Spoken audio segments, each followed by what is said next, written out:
Hi, my name's Katie Brown. I'm here with Cutscene Queens, Emmy and Quitty. Emmy, so sorry, M. Oh, you can say Emmy. That's okay. So you guys have 13 panels that you're running this con, correct? Is it 13 or is it 14?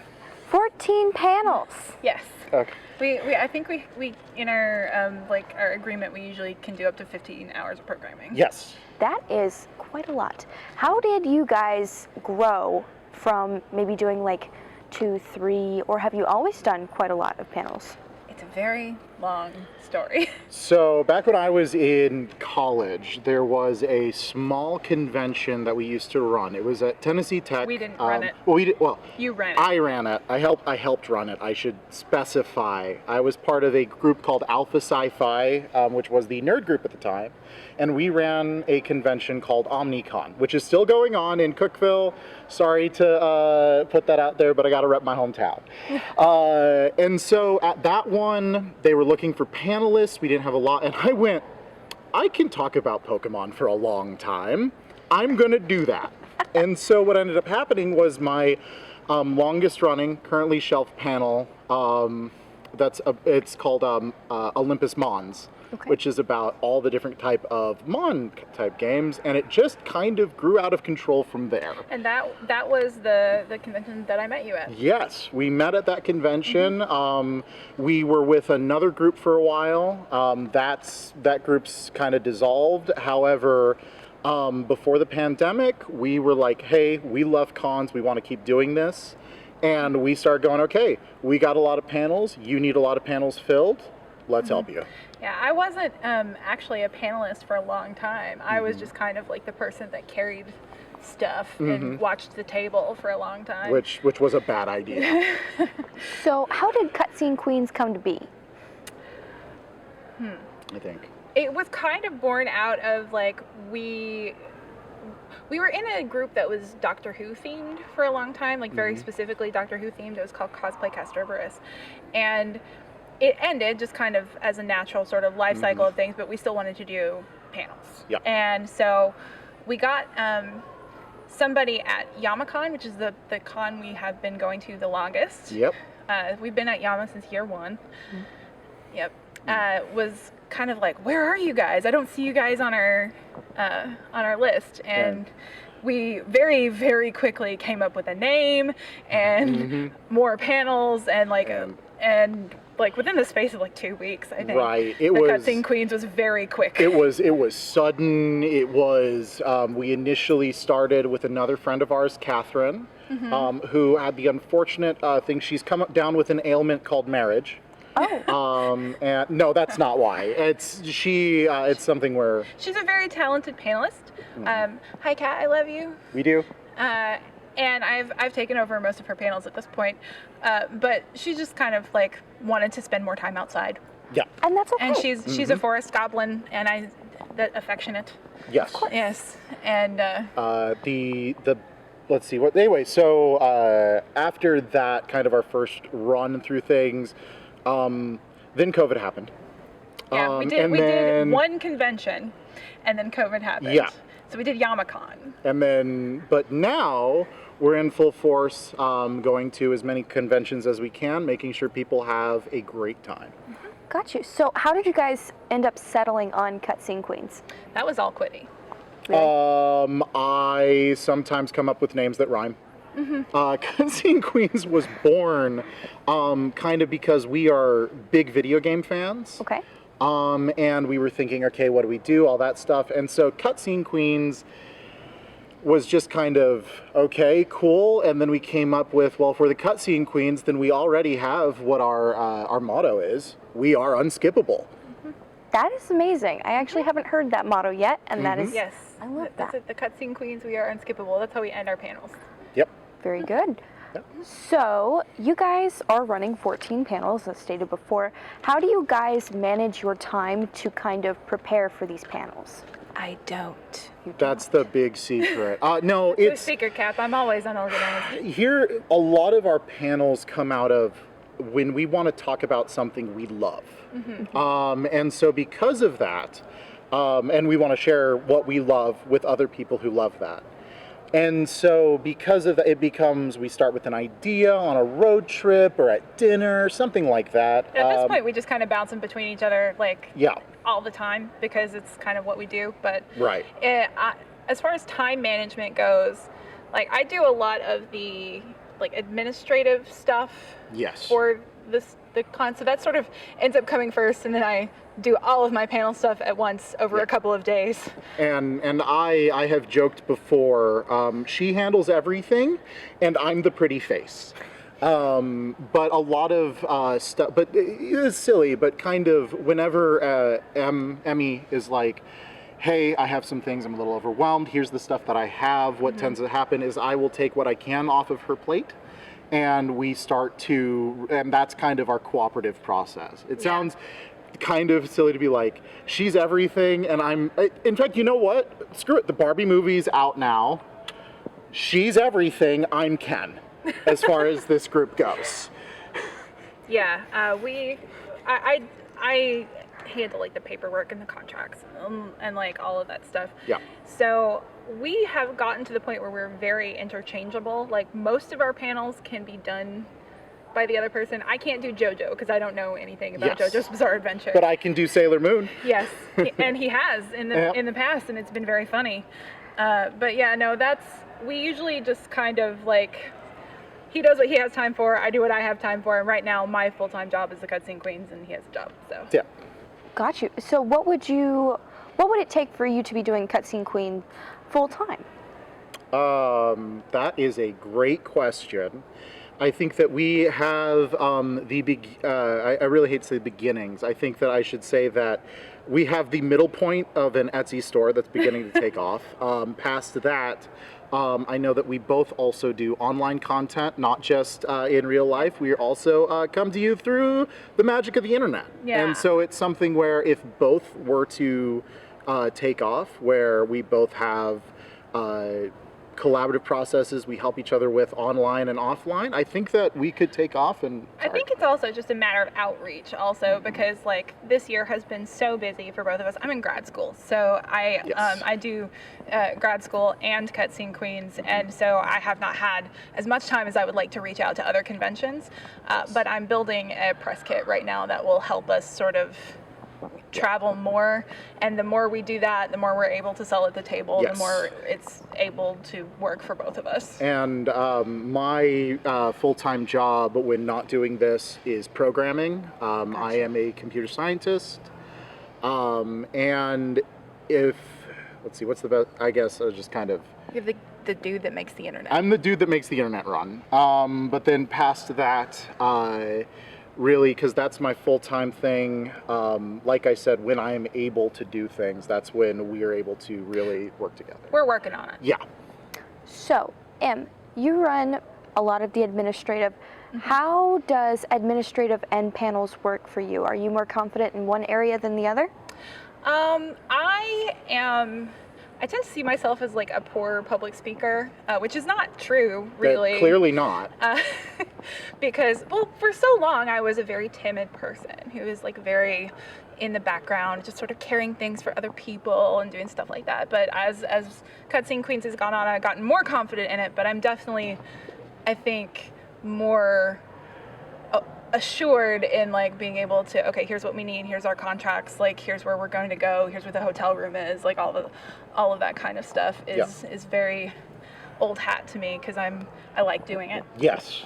I like the panels too, but, like, the administrative stuff is there's no guesswork, I guess is a good way to put it. There's no improv involved in setting up a hotel room, and I have to study improv to be good at it. Yes. And I guess to be on top of that, I'm sorry if this is, I'm kind of, like I said, I'm the pretty face. I've been doing public speaking since, like, middle school. So, and it's something that I enjoy. And I don't get to do that a lot when behind a keyboard. So this is something that I love doing. It makes, no, you're fine. I was just gonna say it makes it very good, because you're really good at one and I'm really good at the other, so it's very easy to work together. And together we are one full functioning adult. Would you say that that's why you guys are so well a team? Yeah. Yes. Yeah, I mean, like, we're very, different personalities who have some very key similarities. Yes. Quiddy's my best friend, so like, Mine. aww, He's adorable. aww. Getting into the feely stuff. I love it. And but yeah, no, we work really well together. We've always, you know, like it's one of those. Even if there's a disagreement, we always talk about it. So like we're pretty clear on where we want to go with the thing. So Where all do you guys kind of travel to then? I am hoping to get us to more places in the next year or so. Right now, we do almost exclusively MCA cons, except for the one we're doing next week, which is a KaiCon. Yes. We are going to be traveling to a KaiCon next week. It's usually the Southeast. A lot of the cons we do are in Tennessee. Yes. So. Tennessee has a thriving convention scene. Oh, sorry, I stepped on your foot. It's all good. So you guys have a very wide range. How do you come up with those topics that you find that are worth talking about for about an hour? We both have special interests, and we both have a lot of them. They haven't let me make a Team Fortress 2 panel yet. I didn't say you couldn't. I said they haven't let me. I don't say. I don't have an Elder Scrolls panel yet, but that's That because is that would true. need to be a mini series. So, but it's everything that we do are things that we are passionate about. We don't, neither of us has gone for easy answers, things that are popular now. Not that we don't do things We that do. are popular now. Yeah, we do some things that are popular now. We also have a service that's available where if you really have a programming gap and you need us to do something, we will find a panel to do about it. But Yes. that sort of thing is there's always something you can find that fascinates you about something, even if you've never seen it before. So, and if I may, I just kind of want to, from there, if you're thinking about doing panels, just do it. A lot of, you probably have a question about this. I'm sorry, I'm taking over. No, we want to hear from you. Sean, Yeah, my friend, the whole point of the interview is to hear you talk. they don't usually let me do that. Usually every time they're like, please be quiet. And that's why I do panels. So a lot of these things, what we do, even though there may be research we have to do, obviously want to make sure that the sources, the things that we are telling people, if they're informative, we need to make sure that they are right. But what we talk about are the things that we love about the media we love. I know that this is a little bit of a forward thing, but one of the panels that I'm planning on giving, it's all right. One of the panels that I'm planning on giving, it's going to sound really weird, is about weird spycraft in World War II. That sounds weird, but what it is, it's called Anya Could Have Done Better: Spy Family and Real Spycraft. Could you give me a synopsis of what that might look like? Okay, have you ever heard of the double agent named Garbo? Ooh, that name sounds familiar, but go ahead, fill me in. Probably thinking of Greta Garbo, but she's a different person. However, at the beginning of World War II, there was a gentleman who was a veteran in the war in Spain, and he went to the English embassy, the British embassy, and said, I would like to be a spy for you. And they said, get lost, we have no idea who you are. So he went to the German embassy and said, I would like to be a spy for you. And then began to give them absolute garbage. By the end of his thing, he had become an official British spy. He had 27 fake agents under his name and was being paid for all of them by Hitler, essentially. And by the end of it, not only did he manage to get both an Iron Cross and a medal from the British government, he also managed somehow to convince them to send him an Enigma machine with all of the ciphers. The more you know. So, and this is absolutely hilarious because the Germans had no idea. Sean came up with this 2 weeks ago. And this is This is where it comes from. I have my other best friend and I were talking about some stuff we like in Dragon Age the other day, and it kind of evolved into a panel thing. I have another panel that was one of my final papers for my undergrad degree. It was King Arthur and Dragon Age. You gotta tell them the name of it. You gotta tell them the name. The Once and Future Warden is the name of it. Ooh. Yeah, and then so it's just kind of like whatever we're fascinated with. Yeah. Like Sean came up with that 2 weeks ago, so we just finished Spy Family. So Yeah. So, I love that for you. so good. You have new panels and then you have recurring ones. So I met you guys through a panel called Bad Fan Fiction. It is no joke our most popular panel. Yes. I was going to ask, do you bring that back because it's your most popular? You bring it back because you have fun doing it. I bring it back because I have a lot of fun doing it. And the thing is that a fun secret to panels, the more audience interaction, the better. And for Bad Fan Fiction, I don't have to read a thing. I bring people up and they have a great time reading awful, awful fan fiction. Or you perform Legolas by Laura. I which have performed Legolas by Laura in person instead of using the video. It's very tiring. He did it for my 30th birthday. It was very funny.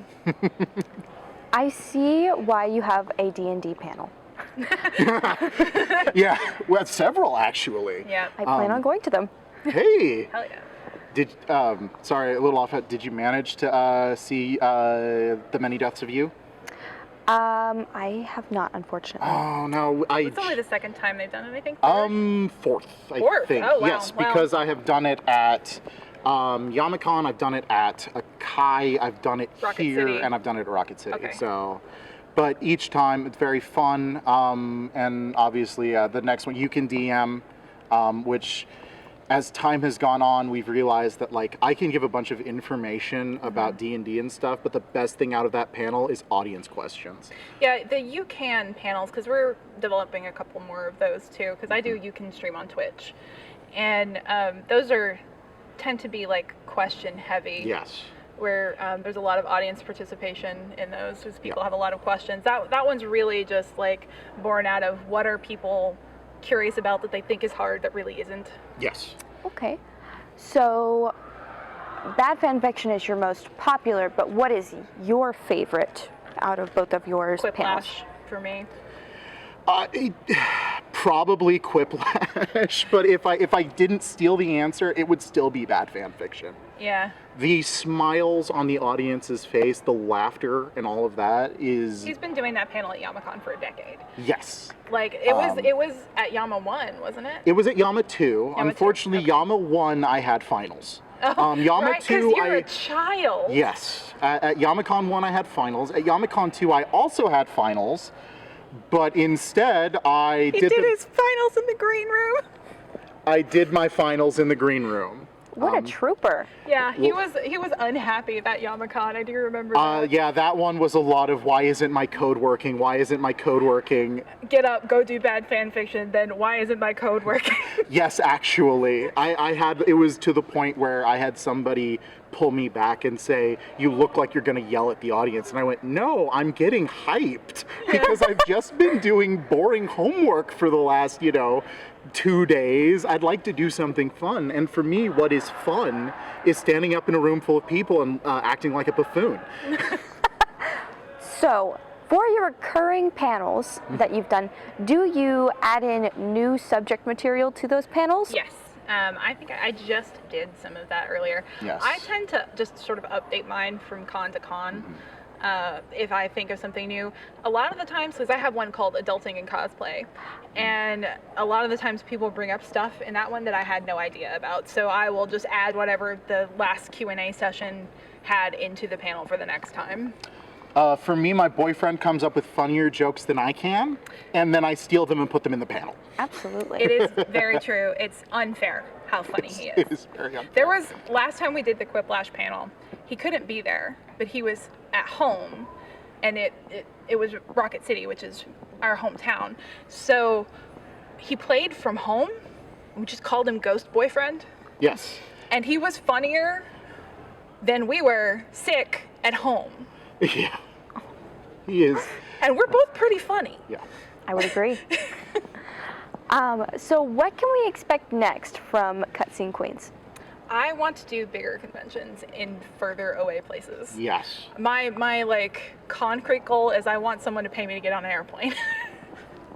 For me, this is I just love talking about the things I love with people who love it too. Yeah. And I am not content.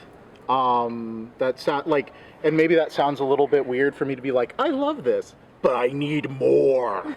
And the answer for that is because I want more people to laugh. I want more people to enjoy it. Well, it kind of boils down to like why we do this in the first place. Because like my favorite thing about this job is when I do, I sometimes do a fan fiction panel. Like not a bad fan fiction panel, just a fan fiction panel. Of course. And I love listening to kids talk about stuff that other people might like get annoyed with them for talking about. Like a lot of the times kids can get really excited about stuff and older people get really tired and like don't want to hear them talk about it. And I'm like, that's my favorite thing, is being able to be the person who listens to those kids. So you like to kind of be like the safe space for if I were 14 and still talking about Teen Titans fan fiction. Then I would want to know everything you knew about Teen Titans. All Like right. I've done that before at the end of a panel. My question would be, all right, tell me about Tara. What's Tara doing in your fanfic? She is loving life, being dead. Oh, loving life being dead. There you That's go. actual nice. I dig it. Nice. What is your dream con to go to? My dream con, gosh. I kind of want to go to Colossal Con because it's in a water park. Ooh. And also I'd love to go to Holiday Matsuri. That's on my list too. This is out of left field. Midwest Fur Fest. I am a ridiculous furry. He is. So, yeah, that's going on the internet. Well, if you're a proud furry, I mean, it was probably on the internet before, right? Yeah, Yeah. yeah. There's got to be a Rule 34 out there or something like that. No, absolutely not. Yeah. But, okay, I don't know, any tools that you have coming up to kind of create something for a bigger audience for something that you might like? I am a Twitch streamer, and so I do that twice a week. I'm Emmy Jade Show on Twitch, and that is kind of like my main vector of reaching people right now. I am currently putting together a YouTube channel, but I'm making several videos at once so that I'm not like just constantly waiting on the next one. Yep. So that's kind of like my next bigger audience thing. Yeah, for me, gosh, that is a good question. I'm pass. No, for me on how to reach bigger audiences, honesty. That sounds maybe a little corny, but I feel like being authentic with a lot of this stuff kind of is what gets us some kind of popularity. And Well, that's, I think, a lot of your honesty and being able to connect with people is what gets us into cons in the first place. Like, Sean is very good at, like, I'll just set him loose on the convention hall and he'll come back and be like, okay, I got 2 more cons. I've done it before and I will do it again. He did it with this one. Hey. Yeah, that's why we're here. And really, it's just, at the end of the day, like, conventions are a whole lot for the people running them, and we offer one less thing to worry about. Because when we're here, there's no call, no show.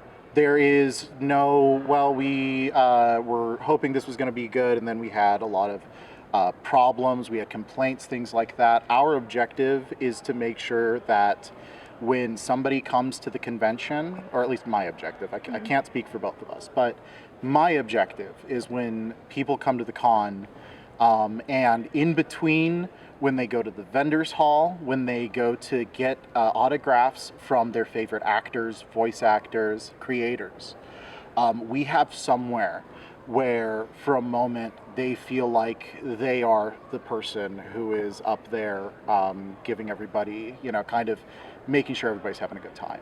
So.